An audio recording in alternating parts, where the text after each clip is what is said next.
अस्सलाम वालेकुम एवरीवन, कैसे हैं जी आप सब लोग। Welcome back to my channel. Allah का शुक्र है हम सब भी ठीक हैं कि नाश्ते का टाइम था और नाश्ते से करते हैं हम स्टार्ट। तो मेरा दिल हो रहा था कि मैं ऑमलेट खाऊं, ऑमलेट बनाऊं, लेकिन मैंने आज इसके अंदर कुछ नहीं डालना। मैंने बारों बार जौन सा ना डेकोरेशन करनी है कुछ, क्योंकि घर की डेको करते करते ना साथ दिल हो रहा था थोड़ा ऑमलेट को भी ना मैं डेकोरेट कर लूँ। तो फिर मैंने ये मुझे आइडिया सबसे बेस्ट लगा। थोड़ी सी मैंने कैप्सिकम ली, 7 टमाटोज़ लिए और बस इनको मैंने काटा कूटा विच पाया थे, ऊपर से अंडे डाले। वाह जी वाह, क्या बात है। खैर फिर बड़ा मज़े का ऑमलेट रेडी हो गया था और इसमें मैंने 4 एग्स खाली फेंटे थे नमक और ब्लैक पेपर और रेड चिली पाउडर डाल के। तो बस ये मज़ेदार सा हमारा नाश्ता बन गया। ये मैंने 3 लोगों का नाश्ता बनाया था, अपने लिए, वली के लिए मतलब अपने बेटे के लिए और अपनी बेटी के लिए। तो बस फिर मैंने अपने साथ बेदहानी में आप कह रहे हैं ना ब्राउन ब्रेड बच्चों को भी खिला दी। मैंने कहा आप भी ये खाओ। खैर इफ़ा के लिए तो यही वैसे ठीक है, क्योंकि इफ़ा को जो स्टमक का इशू है उसके लिए वो वाइट ब्रेड जो है वो तो बिल्कुल भी नहीं ठीक है। तो वैसे लोगों को ना यही खानी चाहिए। और फिर मैंने नाश्ता पता कितने घंटों बाद किया था। मॉर्निंग ड्रिंक लिया था मैंने तकरीबन 7:30 बजे के पास, जब बच्चे जाते हैं ना स्कूल, उसके बाद साथ ही मैं रेडी कर लेती हूँ, वो निकलते हैं तो मैं पीने बैठ जाती हूँ। और फिर मैंने 1 बजे के पास ये नाश्ता कर रही हूँ।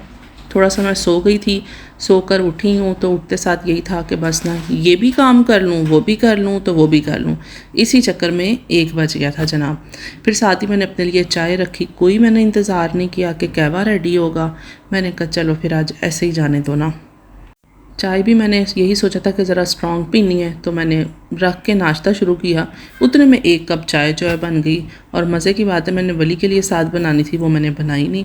बाद में मैं सोचती रही, कुछ मैंने काम थोड़ा कम किया है, तो खैर वो चाय का 1 कप कम बना था। खैर यहाँ पर हो जाता है जी आदम की कटिंग का टाइम। और ये जो है ना डिसीजन लेना, ये फ़ैसला करना बड़ा मुश्किल था हमारे लिए इस दफ़ा ना, क्योंकि लास्ट टाइम हमने आदम की कटिंग कराई तो मुझे कमेंट्स भी आए थे कि आपने आदम की कटिंग क्यों करवा दी है।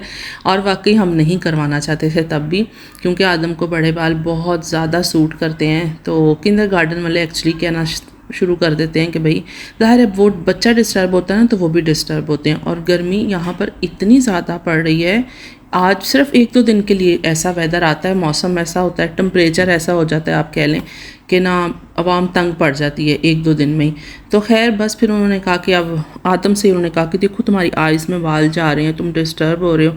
और आदम ने कहा मेरी टीचर कह रही हैं इस तरह उस तरह, और हमें भी तंगी होती थी कि बच्चे के बाल काफ़ी बड़े हो गए हैं। तो खैर अभी थोड़ी सी सेटिंग करवाई है। आप आदम को भी देख सकते हैं कि आदम साहब भी ज़रा सैड हैं, क्योंकि उसको ख़ुद भी ना अपने बाल ऐसे पसंद हैं और छोटे बालों को वो बिल्कुल पसंद नहीं करता। तो कटिंग भी हो रही है, साथ में ना हमारा मुंह भी सूजा हुआ है सारा कि कटिंग क्यों मैं करवा रहा हूँ ना। एंड तक आप देखिएगा, आपको इसी तरह ही नज़र आएगा। और ये डिसीजन लेना बड़ा ज़्यादा मुश्किल था। तो लेकिन उसको थोड़ा है भी था, मैंने कटिंग करवानी है, लेकिन एंड पे कटिंग फिर जो है ना वो थोड़ी ज़्यादा हो गई। उसने कहा कि इतनी बच्चे के लिए ठीक है कि कल को फिर बड़े होंगे फिर फ़ौरन आइस में जाएंगे। तो अभी ये है कि कल थोड़ी सी ज़्यादा लग रही थी, आज थोड़ी सी लग रहा है कि जैसे ठीक होगी ना। उससे पूछ भी रहा था कि ठीक है, ठीक कटिंग कर रहा हूँ मैं। तो आदम कह तो रहा था ठीक है, लेकिन जब मैंने वीडियो देखी ना तो मुझे खुद आइडिया हुआ नहीं भाई, बच्चा मेरा परेशान ही बैठा हुआ पूरा टाइम ना। तो बहरहाल जी अल्लाह का शुक्र है कटिंग हो गई थी हमारी। बस शुक्र है ये रोया नहीं, वरना ये जितना जब परेशान होता है ना तो डायरेक्ट आंसू होते हैं भाई हमारे, और कुछ नहीं होता। इजहार हमारा ऐसे का होता है। जब आदम घर भी आया ना तो ऐसे ही था, मुंह नीचे। और मैंने कहा आदम क्या हुआ आपको बेबी, तो कोई भी जवाब नहीं, कोई मुझे रिप्लाई नहीं मिल रहा था। तो वीडियो देख के मुझे और भी आइडिया सही वाला हो गया कि नहीं भाई जो मेरे था माइंड में वही सीन हुआ ना। तो वली ने कहा मम्मा आप वीडियो देख लेना, मैंने देखी है। तो बस फिर ये सारी वली वीडियो रिकॉर्ड करके लाया था। जाना मैंने था हालांकि साथ, तो मैं एक्शन गई हुई थी। तो वो आगे मैं जाके आपको शॉपिंग भी सारी चेक करवाऊंगी कि एक्शन से मैंने क्या शॉपिंग की है। वो मैंने वहाँ का सारा आपको नहीं दिखाया। मैंने कहा आप लोग देख देख के बोर हो गए होंगे, एक्शन मार्केट कितनी को दफ़ा देखनी है तुसी। तो आज फिर आप डायरेक्ट शॉपिंग ही देखिएगा। आदम की इतनी अच्छी पोनी हो जाती थी, तो मैंने आदम से कहना आपकी पोनी कर देते हैं, तो नहीं पोनी भी नहीं करवाता था, लेकिन कहता था बाल खुले ही रखने हैं। तो बस ये अल्लाह का शुक्र है कि अब 1 दफ़ा कटिंग हुई है, लेकिन लास्ट बार तो बहुत ज़्यादा एक्स्ट्रा वाली हो गई थी ना, तो इस दफ़ा ना सोच समझ के ऐसी करवानी है वैसी करवानी है। लेकिन कटिंग आप लोग यकीन करें, जब आदम घर आया था इतने बाल, मैंने कहा वली आपने कहना था कि थोड़ा सा ड्रायर के साथ ना कर देता ताकि वो मतलब बाल एक्स्ट्रा वाले निकल जाते हैं। वली कह रहा मामा इतने बाल थे, आदम के इतने बाल थे कि उसने ड्रायर से क्यों नहीं किए हैं, बट वो फिर भी नहीं निकले ना। तो मैंने कहा चलो अब कोई बात नहीं, लेकिन बालों की वजह से उलझन इतनी ज़्यादा होती है, वो कपड़ों में सॉक्स में कहाँ कहाँ चले जाते हैं। जनाब ये कल की सारी है रिकॉर्डिंग, 2 दिन की मैं आपके साथ शेयरिंग कर रही हूँ। मंडे को ये कटिंग हुई थी, आज ट्यूसडे है, तो अभी मैं वॉइस ओवर कर रही हूँ। तो आज मैं सोच रही हूँ कि वाकई आदम की कटिंग हो गई ना, कल सही हो गया, क्योंकि आज यहाँ पे टेम्परेचर है जी 36। तो बाकी आप खुद ही सारा समझ लें जी, कटिंग हो गई है फाइनल। फिर आदम साहब घर आए तो उसको थोड़ा सा रिलैक्स किया कि उसके लिए इफ़ा ने जल्दी से पिज़्ज़ा रेडी किया कि कम से कम आदम का जो मतलब मुंह सूजा हुआ है ना, ये थोड़ा सा ठीक हो जाएगा। और इफ़ा इतनी कंफ्यूज थी कि उससे रखा भी नहीं जा रहा था ना। मैंने कहा कोई बात नहीं, इजी होके रख लो, मैं वीडियो बना रही हूँ, उसको साथ ये भी टेंशन हो रही थी तो मैंने कहा नहीं कोई बात नहीं, आप आराम से कर लो, क्यों, और साथ बस मैं अपने भी काम कर रही थी। तो जनाब आजकल आप लोग मेरी वीडियोस ही नहीं देख रहे हैं, क्या बात है, आप लोगों को मेरी वीडियोस पसंद नहीं आ रही, तो फिर मैं छोड़ देती हूँ व्लॉग्स बनाने। कभी कभी ना बंदा इतनी मेहनत कर रहा होता है, लेकिन अच्छा खासा मेरा मतलब व्यूज़ आ रहे थे, जितना टाइम हुआ ना मतलब मेरे चैनल को उसके अकॉर्डिंग। लेकिन पता नहीं आजकल क्या हो गया। चलें कोई बात नहीं, मैं फिर कहती हूँ कोई बात नहीं, आप लोगों को भी साथ कहती हूँ, अगर चैनल पर न्यू है तो सब्सक्राइब करें, अगर वीडियो पसंद आए तो लाइक करें। लेकिन आजकल मेरी आवाम मेरे व्लॉग्स बिल्कुल भी नहीं देख रही है। तो चलें, अगर कोई आप लोग कुछ और देखना चाहते हैं तो वो आप मुझे आइडिया भी दे सकते हैं। इधर जनाब फिर मैंने जो है ना चिकन पुलाव बनाना स्टार्ट किया था, और मैं आपको ना शॉपिंग सारी एंड पे चेक करवाती हूँ, ज़रूर करवाती हूँ। जैसे जैसे मैं काम कर रही थी वैसे ही मैं आपके साथ सारा शेयर करती जा रही थी।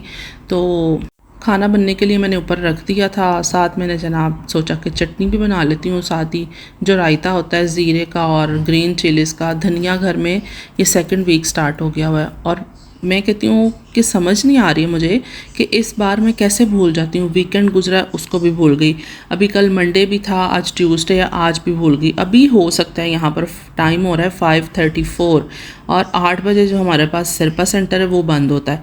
तो मैं अभी इंशाल्लाह कोशिश करती हूँ 6 बजे के बाद आहिल कुरान पाक पढ़ेगा, उसके बाद भेज के ना आहिल को फिर मैं मंगवाती हूँ।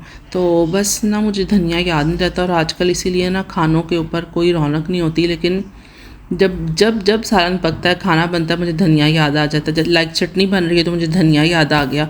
धनिया पुदीना दोनों ही जौन सा ना 2nd वीक चल रहा है कि नहीं आए। खैर जी, इनको भी लाते हैं, पूरा करते हैं। और यहाँ पे मैं बना रही थी चिकन पुलाव खाली। इफ़ा मेरे पास बैठी हुई थी किचन में, कहने लगी कि आप अगर वेजिटेबल्स भी ऐड कर लें। तो मैंने कहा हाँ कर लेती हूँ, केड़ी गल है। तो मैंने जल्दी से पकड़ी सब्जियां, उनका पैकेट, और उसमें ऐड किया, अच्छे से उनको फ्राई किया चिकन के साथ ही। उसमें इतना टाइम तो लगता नहीं। खैर जनाब ये देखें, हमारा chicken vegetable pulao with chutney ready है हस्बैंड को मैंने खाना दिया, और बस ये लोग खाना खा रहे हैं, सारे बैठ के खैर खा रहे थे, तो उनको मैंने बाद में दिया, इनके अब्बा को पहले दे दिया। चलें जनाब, अब हम चेक करते हैं एक्शन की शॉपिंग। यहाँ पर हुआ कुछ ऐसा था कि मेरे हस्बैंड अपने जॉब पर ही थे, तो उन्होंने मुझे की कॉल। उन्होंने कहा कि ना मैं आ रहा हूँ, तकरीबन 1.5 घंटा रह गया मेरे आने में, और तुमने जाना था एक्शन, अगर तुम जाना चाहती हो तो आ जाओ। तो मैंने मना किया, मैंने कहा नहीं रहने दें, आप थके हुए हैं। तो कहने लगे नहीं कोई बात नहीं, मैं तुम्हें ले जाता हूँ। तो मैंने कहा नेकी और पूछ ये नेकियाँ हैं, नेकी नहीं है। मैंने कहा अच्छा चलें ठीक है, फिर चलते हैं। खैर मैंने ना कभी अपने हस्बैंड को फोर्स नहीं किया कि वो अपनी जॉब से आएँ या फिर बाद में कहीं लेकर जाएँ, ऐसा नहीं।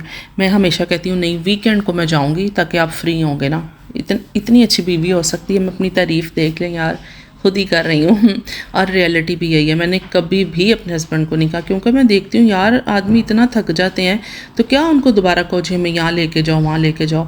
तो बस फिर नुकसान हुई है ना मेरा, क्योंकि मैंने लाइसेंस नहीं ना किया हुआ, इसलिए फिर मैं किसी को भी तंग नहीं करती हूँ, कभी भी नहीं तंग करती हूँ। अभी अल्लाह का शुक्र है कि मेरे बेटे ने कर लिया है, और वो जब 18 का हो जाएगा नेक्स्ट ईयर तो फिर आज़ादी हो जाएगी। और स्पेशली मैंने ये कलर्स वहाँ से लेने थे, तो देखिए मैंने इनकी सेल लगा दी है। और अभी मैं एक ये सोप बार लेके आई हूँ फेस स्क्रब, तो इसको भी आपके साथ शेयर करूँगी ये कैसा है। गोल्ड मास्क मैंने लिया वहाँ से, और ये है मेरी सारी एक्शन की शॉपिंग आप देख रहे हैं। स्पेशली मुझे कलर्स ही लेने थे और आप आजकल आपको पता है कि ज़रा सेलें चल रही हैं, तो उसमें ये होता है कोई ना कोई चीज़ आपको मिल जाती है। फिर मुझे जो जो मिली मैंने तो फिर चुक ली। वीडियो का एंड करते हैं, अपना ख्याल रखिएगा।